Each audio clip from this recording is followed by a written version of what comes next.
8h19. Vida Acadêmica. Toda quarta-feira temos a participação da colunista desse quadro, ela é jornalista e pesquisadora, Mariela Oliveira. Bom dia, Mariela. Bom dia, Sérgio. Bom dia a todos os ouvintes da Rádio Justiça. Ótimo estar aqui com vocês de manhã. Muito obrigado, Mariela. Hoje o tema bem interessante, artigo científico. As pessoas devem ficar em parafuso quando chega nesse ponto, né, Mariela? É verdade. O artigo científico é parte fundamental da vida acadêmica e tem alguns macetinhos, né, para ser feito. Não dá para fazer de qualquer jeito. Se fizer de qualquer jeito, tem que refazer, não faz sentido. Então, eu estou aqui para falar um pouquinho desse documento essencial para quem está na vida acadêmica. Então vamos lá. Por que os acadêmicos precisam saber escrever um artigo científico, Mariela? Olha, Sérgio, o artigo científico é hoje uma das principais formas de apresentar para a comunidade científica o seu trabalho. Então, ele tem uma estrutura própria e ele possibilita que a ciência seja compartilhada entre os cientistas, entre os pesquisadores, entre as pessoas que estão estudando em uma determinada área. Ele não é uma peça de divulgação científica, digamos assim. Ele não é um documento que necessariamente uma pessoa leiga, que não seja daquela área, vai conseguir entender. E é para ele ser assim mesmo, sabe? Divulgação científica é outra coisa. O artigo científico ele tem especificidades exatamente para que um pesquisador saiba o que o outro está fazendo e, a partir do trabalho desse outro, possa confirmar aquela ciência que foi desenvolvida na pesquisa que está sendo relatada no artigo, ou possa, ao contrário, refutar aqueles dados, aquela confirmação que foi feita naquele artigo. Sem esse documento, seria impossível que a ciência avançasse, Sérgio, porque teria várias pessoas, por exemplo, fazendo as mesmas coisas, obtendo os mesmos resultados, talvez desfavoráveis, né? E a ciência não avançaria. Então, ele é peça fundamental. Todo acadêmico precisa saber fazer um artigo científico bem feito. E, Mariela, quem nunca escreveu um artigo científico e precisa fazê-lo, por onde deve começar, então? Olha, a primeira coisa que quem nunca fez nenhum artigo tem que fazer é ler um artigo científico. Parece bobagem, mas não é. Se você não lê pelo menos um texto científico, um artigo científico da tua área, vai ser impossível que você compreenda qual é a estrutura, porque todo artigo tem uma estrutura básica, Sérgio. É muito diferente de um texto jornalístico, é muito diferente de um artigo opinativo, por exemplo. O artigo científico ele tem partes bem específicas. E a primeira dica que eu dou para quem nunca leu um texto científico, precisa fazê-lo, né? Seja quem está na graduação ou fazendo uma pós-graduação, um mestrado, um doutorado, você vai precisar ler vários artigos científicos antes de começar a fazer o seu. Mesmo porque tem uma parte do artigo chamado referencial teórico, que é onde você cita outros artigos científicos, outra literatura acadêmica que embasou o seu trabalho, né, que te ajudou a fazer aquelas ideias que você está propondo no seu texto científico. Então, essa leitura serve tanto para você compreender quais são as palavras que as pessoas usam para se referir a um termo ou outro na sua área acadêmica, que as pessoas possam compreender o que colocar em cada parte do texto científico. Para isso, o primeiro passo é fazer boas leituras de bons textos científicos, de artigos científicos. E, Mariela, quais as partes, então, de um artigo científico? Olha, em geral, todo artigo científico, ele vai começar com um resumo daquele trabalho, que cada revista científica vai pedir um número de caracteres, digamos assim. Algumas pedem 400, 500, 1000, enfim.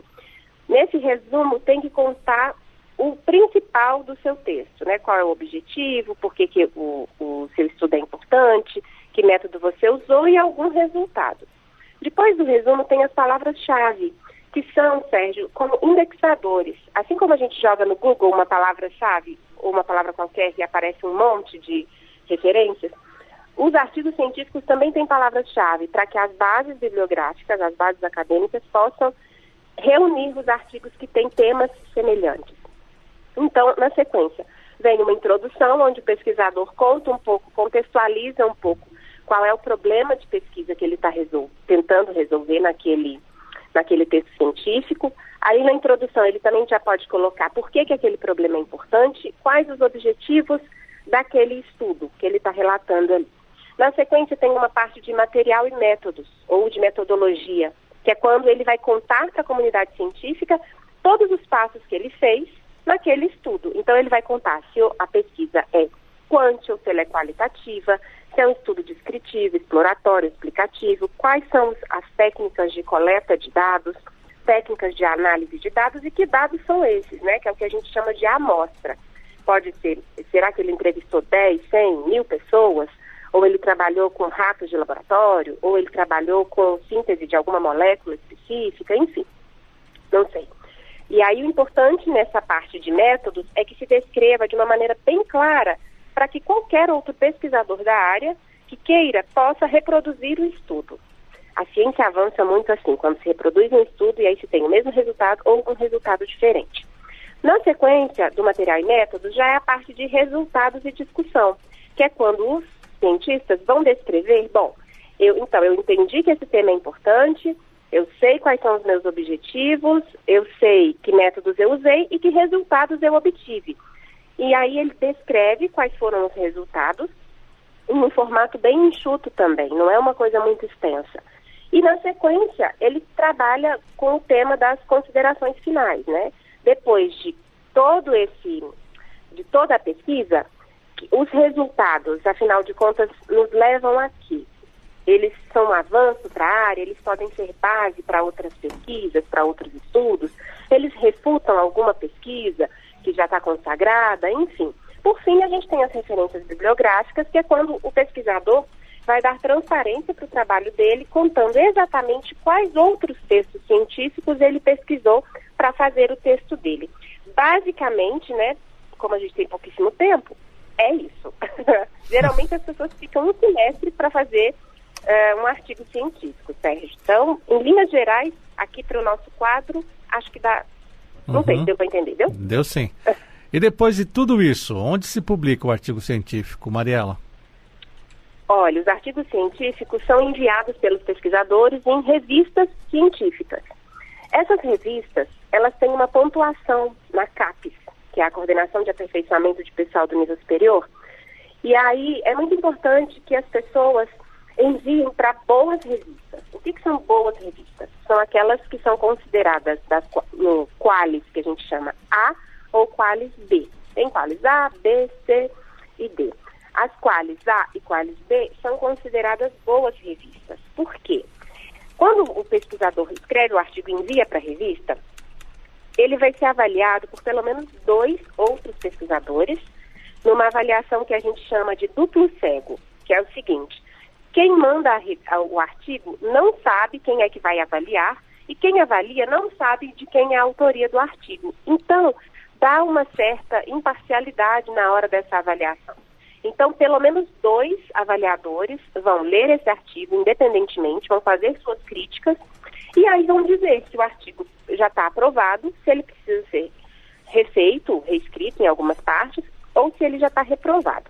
Quando é aprovado, os autores são comunicados e aí esse texto científico vai ser publicado em uma revista científica que, ela tendo um Qualis bom, um Qualis A, um Qualis B, significa que passou por uma avaliação rigorosa dos pares, né, dos outros cientistas. E aí é um meio da comunidade científica referendar aquela pesquisa como sendo uma pesquisa de qualidade. Não adianta os acadêmicos fazerem textos científicos e depois deixarem na gaveta, deixarem só na monografia, deixarem lá dentro da tese de doutorado, da dissertação de mestrado. Não, é ideal que, terminado o artigo, ele seja enviado para uma revista científica que seja de boa qualidade, tanto nacional quanto internacional, enfim, depende da área, e aí para que dê para que a ciência possa avançar, né, que outros cientistas saibam o que está sendo produzido por aquele pesquisador. E para finalizar rapidamente, Mariela, como saber que um artigo científico é relevante? Olha, como que eu sei que um artigo científico é relevante? Ele é relevante, Sérgio, primeiro, se ele foi referendado pela comunidade acadêmica.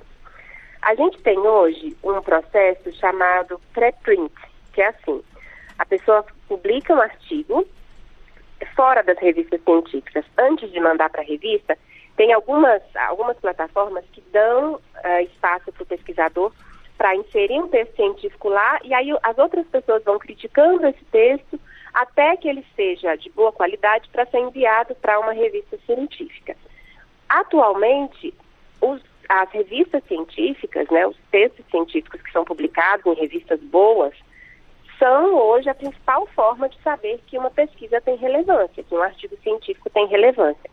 Só fazer uma pesquisa, escrever um artigo e publicar, por exemplo, no seu próprio blog pessoal, ou trazer aqui para o nosso quadro, não garantiria uma qualidade científica, porque é fundamental para que tenha essa qualidade, essa avaliação por pelo menos 2 colegas, né, da área, que não vão saber que aquele texto é um texto científico daquela pessoa e que vão ter uma isenção na hora de fazer essa avaliação.